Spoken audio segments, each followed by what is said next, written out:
Good Morning Business, French Take. Il est 6h43, on reçoit donc un perdant de la...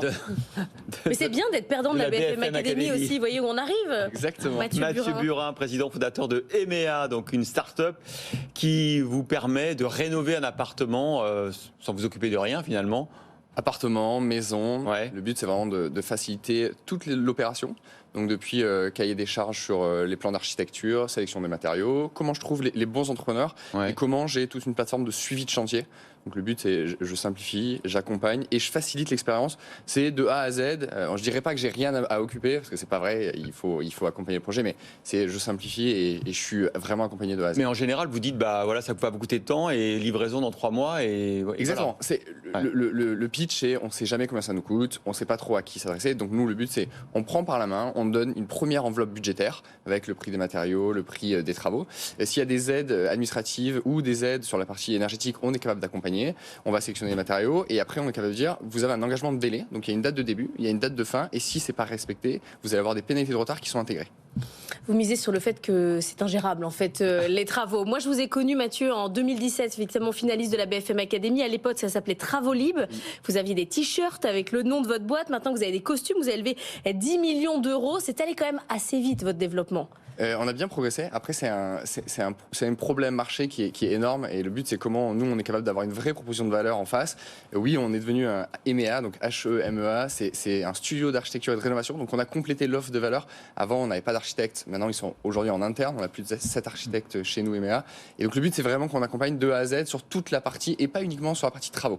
Donc, c'est là la différence entre le jusqu'au EMEA canapé et la déco. Et la déco et le bien chez soi, exactement. Et du coup, le gros de vos marchés, c'est quoi? Est-ce que c'est la résidence principale ou est-ce que c'est de l'investissement locatif? Et si c'est de l'investissement locatif, est-ce que on peut, j'allais dire, moduler la demande, je sais pas, le niveau de perfection des finitions, les matériaux, parce que forcément tout ça, ça va avoir un impact sur la. Bah non, mais pour la rentabilité, c'est ce que regarde l'investisseur locatif. On est plutôt sur la résidence principale avec un panier moyen qui est autour de 50 000 euros en 2022.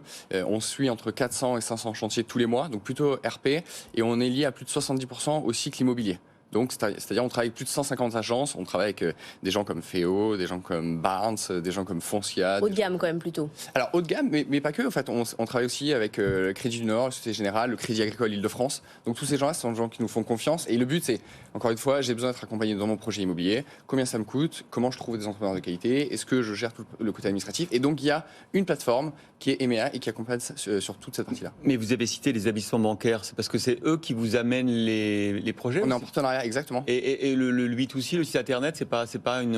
En fait, on a commencé sur un site internet. Après, le but, c'est vraiment de créer une marque de référence pour devenir le leader de la rénovation en 2025, rénovation et rénovation énergétique. Et donc, en fait, on est obligé de s'associer à des partenariats avec des marques. Enfin, quand je suis dans un cycle immobilier, j'ai besoin d'avoir un devis travaux pour l'intégrer à mon prêt immobilier. Vous êtes où en France? Dans quelle ville? Alors on a commencé en région parisienne et région lyonnaise. Maintenant, on a ouvert plus de 9 villes. Donc grosso modo, on est sur toutes les plus grandes villes. Où ça, par exemple? Toutes les grandes villes, Marseille, Aix, Nantes, Lille, Toulouse, etc. Et est-ce que en tant que client, ça me coûte moins cher parce que vous avez, en gros, vous allez pouvoir avoir des prix négociés avec les électriciens, les plombiers, etc. Ou est-ce que ça me coûte plus cher parce que vous avez une valeur ajoutée, vous me simplifiez la vie? Alors, ça coûte pas plus cher ni moins cher. Enfin, vous trouverez toujours sur ce marché moins cher. Par contre, bon courage sur la réalisation de travaux. Ça, je pense que c'est toujours important de le rappeler. Le sujet, c'est exactement, on a deux propositions de valeur. On accompagne donc les particuliers, comme un modèle d'architecte classique, et on accompagne les entrepreneurs. Le modèle côté entrepreneur, c'est quoi? C'est on a développé tout un SaaS, donc on a investi plusieurs millions depuis plus de 7 ans maintenant sur un logiciel de devis, un logiciel de facturation, un CRM, de la signature en ligne, des paiements, tout le sujet sur les aides administratives. On est seul logiciel qui est capable de régler MaPrimeRénov', en fait, qui est compliant by design dans le devis. Et donc tous ces outils-là, on les met à dispo des entrepreneurs. Et donc forcément, on est capable d'attirer les meilleurs entrepreneurs qui ont envie d'augmenter leur business, qui ont envie d'être plus structurés, plus productifs. Et donc la proposition de valeur, c'est en fait j'accompagne les entrepreneurs qui sont mes clients, moi, puisqu'ils payent un abonnement tous les mois qui va de 50 à 500 euros sur la plateforme. Et en fait, comme j'ai des bons entrepreneurs, je suis capable de proposer à mes clients le prix du marché, mais avec 2 à 3 fois plus de services. Ouais, parce que c'est ça la grande crainte du client, c'est quand on prend un entrepreneur, c'est je vais me faire arnaquer en gros, c'est j'ai peur de payer trop cher par rapport au prix du marché. Vous n'êtes pas magicien quand même, vous avez les mêmes problèmes de matériaux. Oui, mais on comprend bien l'évolution sur l'administratif, la tranquillité, sauf que vous avez aussi des problèmes de matériaux, des problèmes de recrutement. Comment vous faites pour pallier à ça?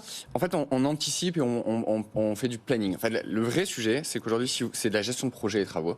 Et donc, si vous allez anticiper, un chantier qui est bien anticipé, c'est un chantier qui va être réalisé à temps. Ça sert à rien de courir au début. Il faut faire un rétro-planning sur les matériaux, les différents sujets d'augmentation des prix. Et tout ce qui est anticipé permet d'être évité. Pas de rupture si on anticipe? Mais non, en fait, typiquement, on a eu beaucoup de ruptures en 2021-2022. Je prends un exemple concret. Guerre en Ukraine, augmentation des prix de 20 à 30% du carrelage. Mais grosso modo, si vous anticipez, mais 2 ou 3 mois avant, on peut dire est-ce que vous voulez du carrelage ou peut-être qu'on va passer sur du linéo, est-ce qu'on va passer sur du parquet, etc. Donc c'est de la planification qui permet que la gestion de projet soit opérée correctement et in fine, on arrive à être sans trop de surcoût. Après, la vérité, c'est qu'il y a eu entre 5 et 15% au global sur les prix des matériaux. On n'est pas magicien. Tout le marché va récupérer. Par contre, si vous anticipez, si vous évitez que votre chantier il a 1 ou 2 mois de retard, mais du coup vous récupérez parce que c'est des loyers que vous ne payez pas. Donc c'est là où en fait on a de la valeur. Vous levez 10 millions d'euros, vous allez l'investir dans quoi cet argent? On va l'investir déjà dans une super équipe et je tiens à les remercier parce que souvent c'est Mathieu qui vient et qui est sur BFM.